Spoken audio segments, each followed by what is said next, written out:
to you. Happy birthday to you. Happy birthday. Jack,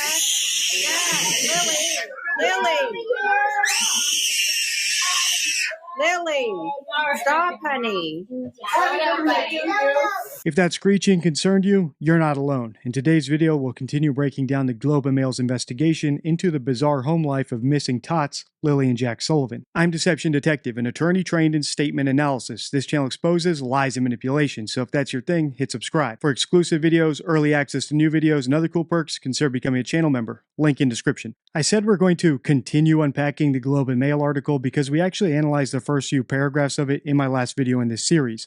I'll link it on the end card if you want to watch that next. For now, all you really need to know is that we've already seen evidence of multiple exacerbating factors for child abuse and neglect, from poverty to unrelated adult males living in the home. And because I trust my audience to understand how odds and stats work, there's just one last thing I want to say before we pick up where we left off. And it's that this article, for me at least, was behind a paywall, so I'm going to be using a natural reader AI to read it out to us, but only the parts that are relevant to our analysis. Alright, without further ado, let's pick up where we left off. Jack and Lily's mysterious disappearance has baffled the country. More than 3 months after they were reported missing, police still haven't confirmed the circumstances of how the young siblings went missing.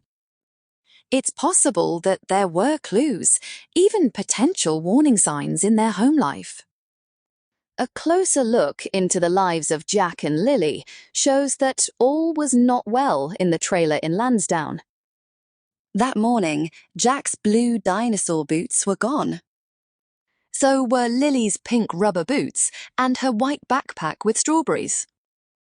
The only clue left behind, according to the parents, was one child-sized boot print in the dirt driveway, a few meters from the home. Malaya called 911 at about 10 a.m.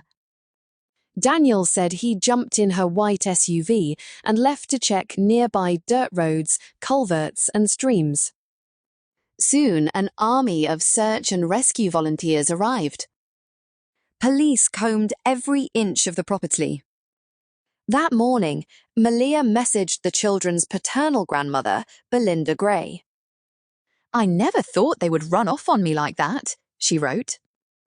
"I'm so distraught." If you're looking for something, you ask where it is. If you're hiding something, you insist you don't know where it is. And that's a small distinction, but we see it all the time on the channel where parents are pretending they don't know where their kids are. And that's the basic reason why I find Malaya's text to her ex-mother-in-law, Belinda Gray, so disturbing. It's 0% curiosity about what Belinda may have done or what she may have seen, and 100% exposition, like a poorly written movie script. In 2 sentences, she's planting the seed that the kids ran away, and that she's distraught, which for the mother of missing children usually simply goes unsaid. But it's actually even worse than that because we've analyzed an interview with Belinda, and she said that her son Cody, the father of Lily and Jack, lives with her. So not only is Malaya incurious about what Belinda might know, she's also somehow able to rule out the estranged biological father as a suspect. Maybe Malaya just has amazing intuition, so even though she was supposedly asleep at the time the kids disappeared, she's still somehow able, based on vibes, to eliminate Cody, Belinda, Daniel's mom who lived on the property, his dad who didn't live too far away. Or the more likely scenario, rather than having magic intuition, she knows what happened. So she knows for a fact that Belinda and Cody didn't do it, so she's not even curious about that.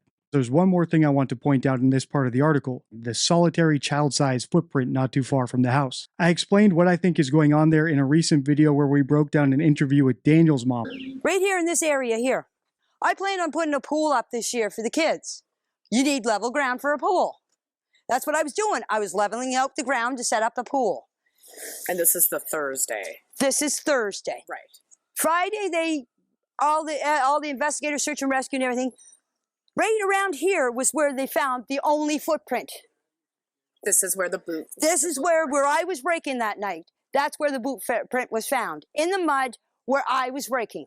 I thought there was 2 boot prints. There was supposed to be a footprint found away up on the pipeline. Right. Malaya sent me the picture of it. That's all I know. There was a footprint found. Okay. But I'm telling you, the footprint was here. The only one that they can confirm that was Lily and Jack's was right here. So it was child size. Yes. Imagine you did something terrible to your kids last night.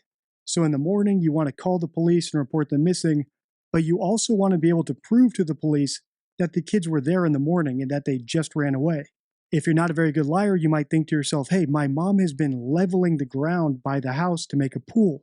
What if I go put the footprint there so it shows up really well, and I'll just have her say that she was raking it last night? That way it'll be really obvious that the footprint must have been made in the morning because she was raking at night. What's the problem? Well, someone like me is going to come along and analyze that story and point out how bizarre it is that grandma was raking the ground at night. And that's the problem with hoaxing, or going beyond just lying and actually trying to fabricate some evidence to sell your lie. The same way I think that boot print could have been overkill by liars trying to sell their lie, I also think the text messages from Malaya to her ex-mother-in-law are also overkill.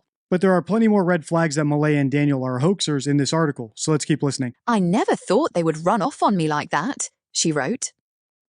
I'm so distraught. Hours later, and still no sign of the children, Malaya floated the idea that Jack and Lily were abducted. Many are suspecting they were picked up by somebody, she texted Belinda. 'Cause there is no trace of them or Lily's backpack. In the mid-afternoon, a non-encrypted radio channel crackled with voices of emergency responders. Families brought us to a location there, not far away, that there's a piece of a blanket which the mother says she believes belongs to her daughter, radioed an official. Emergency responders dispatched a canine unit to the site, where they seized Lily's pink blanket, torn and wound around the lower branches of a spruce. It was about 1 kilometre from the mobile home, off the gravel Lansdowne Road, where Daniel's father and uncles live. When a police officer asked Daniel about the pink blanket, he said it wasn't Lily's at first. Police began pounding on doors into the early hours of the next morning. They came to the door of Daniel's father, Earl Martell, a retired tyre plant worker who lives atop a hill in a bungalow he built himself 40 years ago. Hoaxers don't just forget to act curious. Sometimes they even forget to act like actual victims. For example, Malaya's second text to Belinda sounds awfully neutral for someone describing an evil criminal kidnapping her children. Typically, the mother of a kidnapped child doesn't describe the kidnapping as being picked up, and they definitely don't describe the perpetrator with a neutral word like somebody. Moreover, it's bizarre that she's using the passive construction, many are suspecting the kids were picked up, rather than speaking for herself. Is she not suspecting that's what happened? And at the risk of beating this point to death, I think she doesn't suspect they were kidnapped because she knows they weren't kidnapped. And what do we make of Daniel and Malaya's contradiction about Lily's blanket? Let's tackle that in part 3. If you want to continue breaking down this article, let me know by liking, commenting, and sharing. Check the end card for my full Lily and Jack investigation in chronological order. Until next time, stay true.